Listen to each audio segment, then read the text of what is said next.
법우님들, 보살님들, 오늘도 이렇게 인연이 닿아 만나게 되었습니다. 혹시 이런 경험 있지 않으십니까? 어릴 때는 그렇게 가깝던 형제자매들이 나이가 들수록 점점 멀어져 가는 것을 느끼신 적이 있으실 겁니다. 명절이면 모여서 웃고 떠들던 그 시절이 마치 꿈만 같고 이제는 서로 안부 한번 묻기도 어색해진 관계. 심지어 어떤 분들은 형제들과 재산 문제로, 부모님 봉양 문제로, 아니면 별것 아닌 일로 다투고 나서 아예 연락조차 끊고 지내시는 경우도 있으실 겁니다. 그런 상황이 되면 마음 한편으로는 서운하기도 하고, 때로는 분노가 치밀기도 하고, 또 어떨 때는 깊은 외로움에 빠지기도 하십니다. 왜 이런 일이 벌어지는 걸까요? 왜 한 배에서 나온 형제자매들이, 같은 부모 밑에서 자란 가족들이 이렇게 남처럼 멀어져 가는 걸까요? 오늘 이 시간에는 부처님의 지혜로운 가르침을 통해 이런 고민에 대한 답을 찾아보려고 합니다. 사실 많은 분들이 이런 상황에 놓이면 자꾸만 관계를 회복하려고 애를 쓰십니다. 전화를 걸어보기도 하고, 먼저 연락해보기도 하고, 중간에서 다른 가족들이 화해시키려고 노력하기도 하십니다. 하지만 이상하게도 그럴수록 관계는 더욱 어색해지고 때로는 더 큰 갈등으로 번지기도 합니다. 왜 그럴까요? 오늘 부처님께서 전해주시는 4가지 깊은 가르침을 통해 이런 현상을 완전히 다른 관점에서 바라보는 법을 배워보겠습니다. 첫 번째는 모든 관계의 무상함에 대한 이해입니다. 두 번째는 집착을 놓는 지혜입니다. 세 번째는 개별 존재로서의 독립성을 인정하는 마음입니다. 그리고 네 번째는 진정한 자비가 무엇인지에 대한 깨달음입니다. 이 4가지를 통해 보살님들께서는 가족관계에서 오는 고통으로부터 자유로워지실 수 있을 것입니다. 더 나아가서는 오히려 더 건강하고 평화로운 가족관계를 만들어 가실 수도 있을 겁니다. 그렇다면 지금부터 첫 번째 가르침부터 차근차근 살펴보겠습니다. 첫 번째로 모든 관계는 무상하다는 부처님의 가르침을 살펴보겠습니다. 금강경에서 부처님께서는 이렇게 말씀하셨습니다. 모든 인연법은 꿈과 같고 환상과 같고 물거품과 같고 그림자와 같고 이슬과 같고 번개와 같으니 마땅히 이와 같이 관찰할지니라. 이 말씀이 무엇을 의미하는지 아십니까? 우리가 살아가면서 만나게 되는 모든 관계, 심지어 가장 가깝다고 생각하는 가족관계조차도 영원불변한 것이 아니라는 뜻입니다. 형제자매들과의 관계도 마찬가지입니다. 어릴 때는 하나처럼 붙어 다니며 모든 것을 함께했던 그 관계가 시간이 흐르면서 변화하는 것은 자연스러운 일입니다. 각자 결혼을 하고 자녀를 낳고 각자의 삶을 살아가면서 서로 다른 경험을 하게 됩니다. 서로 다른 가치관을 갖게 되고 서로 다른 우선순위를 갖게 됩니다. 이런 변화는 누구의 잘못도 아닙니다. 이것이 바로 무상의 진리입니다. 그런데 많은 분들이 이 무상의 진리를 받아들이지 못하십니다. 어릴 때 그 친밀했던 관계가 영원히 지속되어야 한다고 생각하시는 거예요. 형제는 언제까지나 형제로서 똑같은 관계를 유지해야 한다고 믿으시는 겁니다. 하지만 부처님께서는 분명히 말씀하셨습니다. 모든 것은 변한다고, 그리고 그 변화를 거스르려고 하면 고통이 생긴다고 말입니다. 실제로 여러분 주변을 한번 살펴보세요.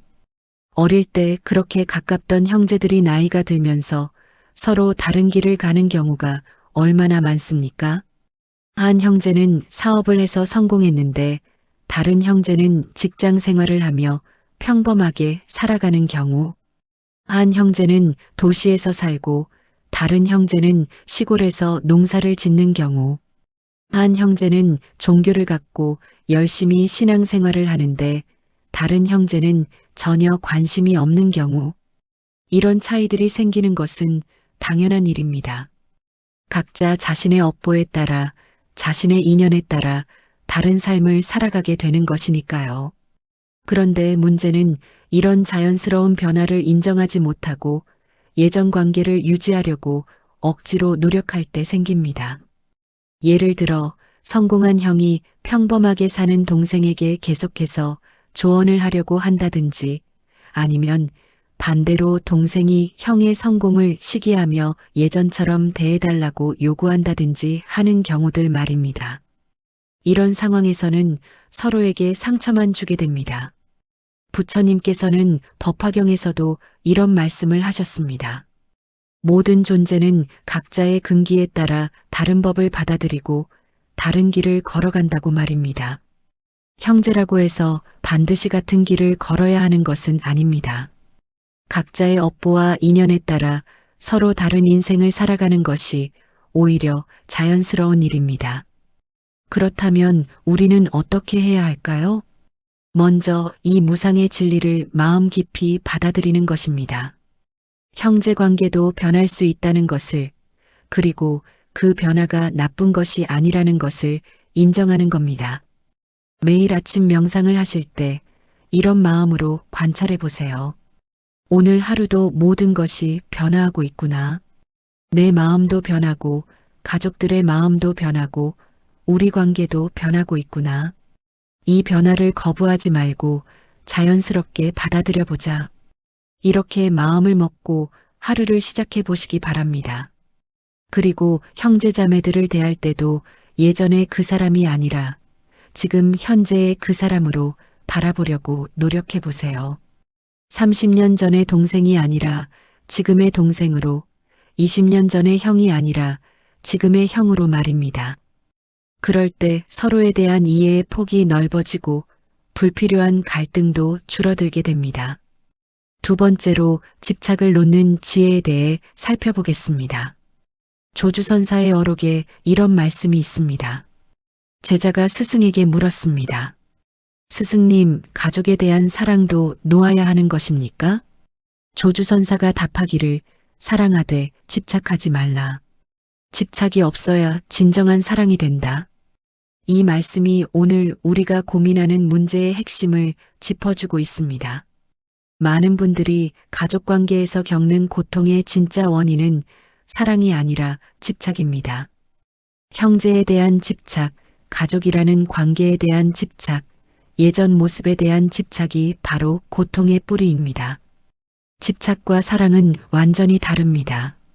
사랑은 상대방의 행복을 진심으로 바라는 마음이지만, 집착은 상대방이 내가 원하는 대로 행동하기를 바라는 마음입니다.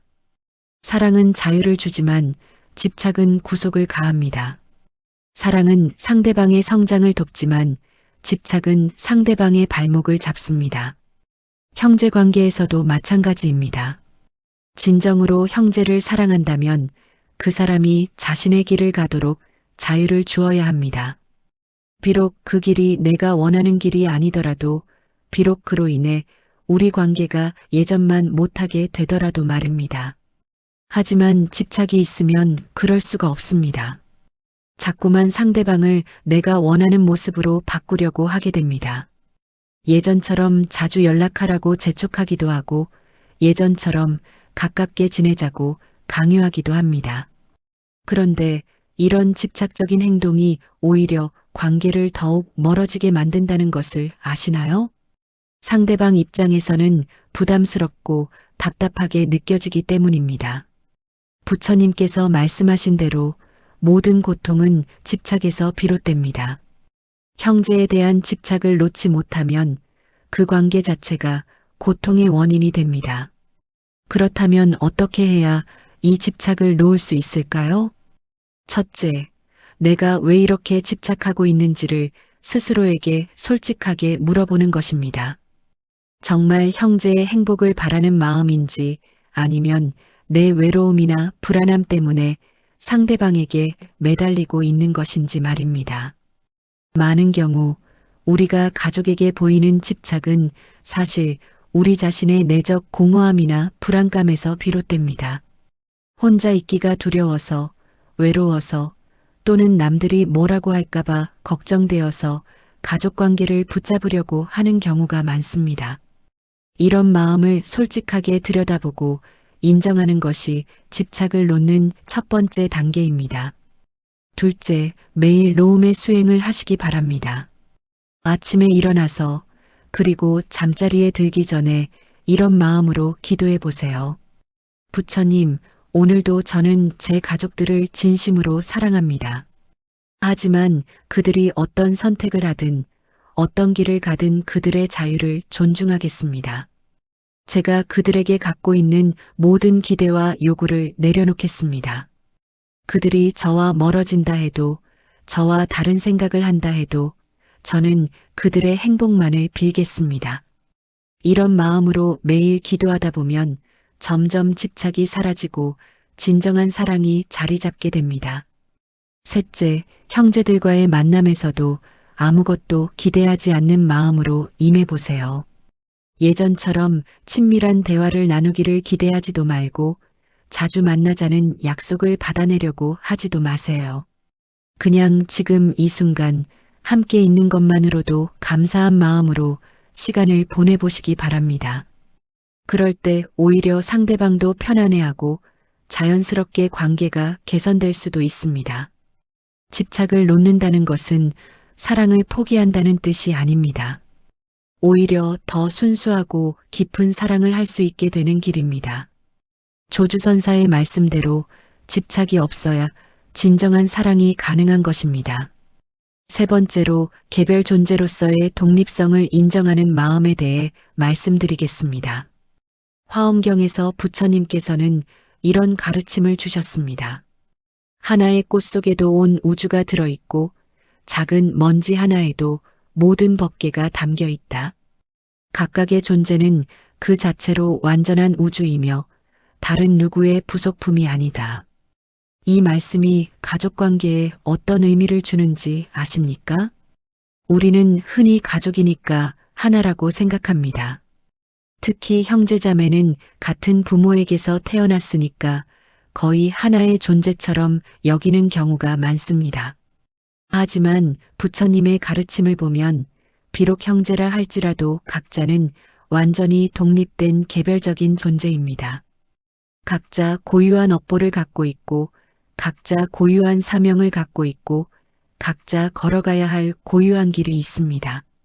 형이라고 해서 동생의 인생을 책임져야 하는 것도 아니고 동생이라고 해서 반드시 형의 뜻을 따라야 하는 것도 아닙니다. 각자는 자신의 삶의 주인이고 자신의 선택에 대해 스스로 책임을 져야 하는 독립된 존재입니다.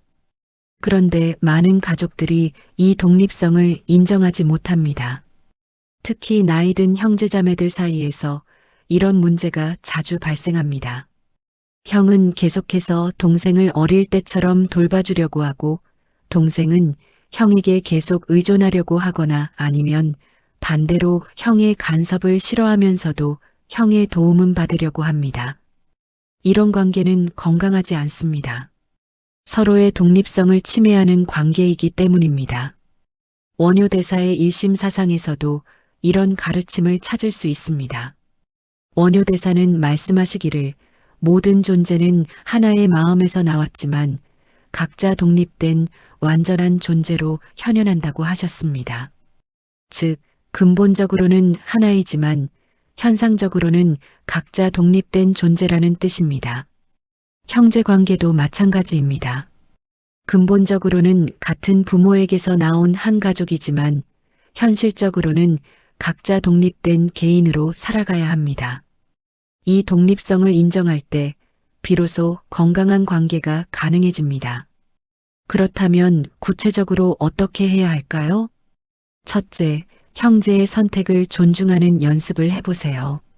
비록 내가 보기에는 잘못된 선택이라고 생각되더라도 그것은 그 사람의 선택입니다. 그 선택의 결과도 그 사람이 감당해야 할 몫입니다. 나는 조언을 해줄 수는 있지만 강요하거나 대신 결정해줄 수는 없다는 것을 인정해야 합니다. 예를 들어 동생이 사업을 한다고 할 때 형이 보기에는 위험한 사업이라고 생각될 수도 있습니다. 이때 형으로서는 자신의 걱정을 표현하고 조언을 해줄 수는 있지만 동생이 그 조언을 듣지 않는다고 해서 화를 내거나 관계를 끊을 이유는 없습니다. 동생은 동생 나름의 판단으로 그 선택을 한 것이고 그 결과에 대해서도 스스로 책임을 질 것이기 때문입니다. 둘째, 서로의 다름을 인정하고 받아들이는 마음을 기르세요. 같은 부모에게서 태어났다고 해서 반드시 같은 성격, 같은 가치관을 가져야 하는 것은 아닙니다. 한 형제는 외향적이고 활발한 성격일 수 있고 다른 형제는 내향적이고 조용한 성격일 수 있습니다. 한 형제는 돈을 중요하게 생각할 수 있고 다른 형제는 명예나 학문을 더 소중히 여길 수도 있습니다. 이런 차이점들을 문제로 보지 말고 오히려 각자의 고유한 색깔로 인정해 보시기 바랍니다. 셋째, 도움을 주고받을 때도 서로의 독립성을 존중하는 방식으로 하세요. 형제니까 당연히 도와줘야 한다는 생각보다는 내가 도울 수 있는 여건이 되고 상대방도 원할 때 기꺼이 도와준다는 마음으로 접근하는 것이 좋습니다.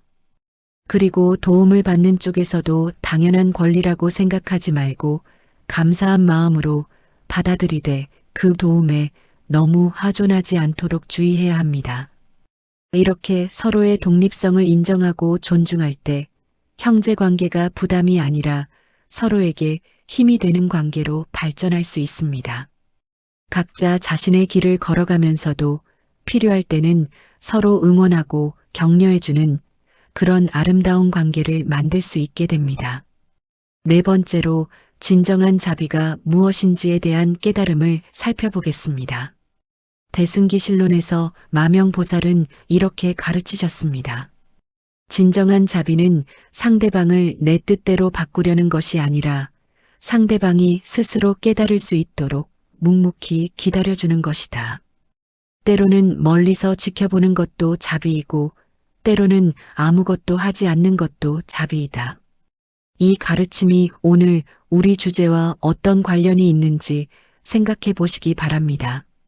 많은 분들이 형제자매에게 보이는 관심과 간섭을 자비라고 생각하십니다. 자주 연락하고 자주 만나고 이런저런 조언을 해주고 도움을 주려고 노력하는 것을 사랑의 표현이라고 여기시죠. 물론 이런 것들도 상황에 따라서는 자비가 될 수 있습니다.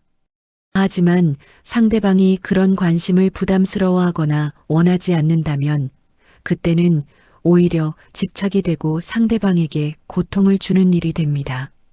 진정한 자비는 상대방의 입장에서 생각하는 것입니다. 내가 주고 싶은 것을 주는 것이 아니라 상대방이 진정으로 필요로 하는 것을 주는 것입니다. 때로는 그것이 거리를 두는 것일 수도 있고 침묵일 수도 있고 그냥 지켜보는 것일 수도 있습니다.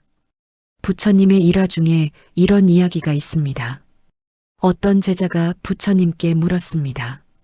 부처님, 저의 형이 도박에 빠져서 가정을 파탄으로 이끌고 있습니다.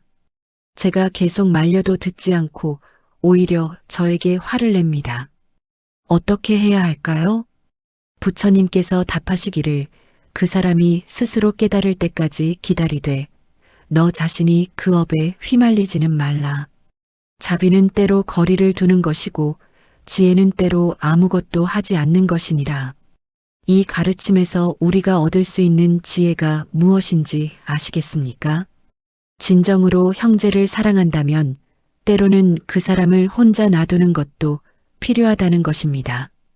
상대방이 자신의 문제를 스스로 해결할 수 있는 기회를 주는 것, 그것도 자비입니다. 계속해서 간섭하고 도와주려고만 하면 상대방은 스스로 성장할 기회를 잃게 됩니다. 의존적인 관계만 계속되고 진정한 독립과 성숙은 이루어지지 않습니다. 그렇다면 구체적으로 어떤 자비를 실천해야 할까요? 첫째, 관찰하는 자비를 실천해 보세요. 형제자매들의 상황을 멀리서 지켜보되 섣불리 개입하지 않는 것입니다. 상대방이 어려움을 겪고 있어도 먼저 그 사람이 스스로 해결하려고 노력하는 모습을 지켜보세요. 정말 도움이 필요해서 요청을 해올 때, 그때 적절한 도움을 주는 것이 진정한 자비입니다. 둘째, 기도하는 자비를 실천해 보세요. 직접적으로 간섭하거나 조언하는 대신 그 사람의 행복과 평안을 위해 매일 기도해 주세요. 부처님께 그 사람이 올바른 길을 찾을 수 있도록, 지혜를 얻을 수 있도록 기도하는 것입니다. 이런 기도는 상대방에게는 부담을 주지 않으면서도 실제로 도움이 되는 일입니다. 셋째, 받아들이는 자비를 실천해 보세요. 형제자매가 내가 원하지 않는 선택을 하더라도 그 선택을 있는 그대로 받아들이는 것입니다. 비난하거나 판단하지 않고 그저 그 사람의 현재 모습을 인정하고 받아들이는 마음을 갖는 것입니다. 이런 수용적인 태도가 상대방에게는 가장 큰 위로와 힘이 됩니다. 넷째, 모범을 보이는 자비를 실천해 보세요. 말로 설득하거나 강요하는 대신 내가 먼저 올바른 삶을 살아가는 모습을 보여주는 것입니다. 내가 평안하고 행복하게 살아가는 모습을 통해 상대방이 스스로 깨달을 수 있도록 하는 것이 가장 효과적인 자비입니다. 다섯째, 필요할 때 과감하게 거리를 두는 자비도 실천해 보세요. 만약 형제와의 관계가 서로에게 해가 되고 있다면 일정 기간 거리를 두는 것도 필요합니다. 이것을 냉정하다고 생각할 수도 있지만 때로는 이런 거리두기가 서로에게 성찰의 기회를 주는 가장 큰 자비가 될 수 있습니다. 진정한 자비는 상대방의 궁극적인 행복과 깨달음을 위하는 것입니다.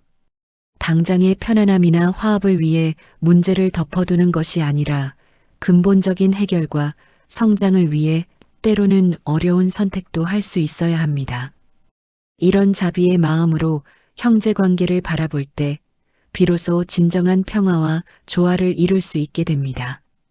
법우님들, 보살님들, 오늘 4가지 가르침을 통해 형제 관계에 대한 새로운 관점을 말씀드렸습니다. 첫째, 모든 관계는 무상하다는 진리를 받아들이는 것. 둘째, 가족에 대한 집착을 놓고 진정한 사랑을 실천하는 것.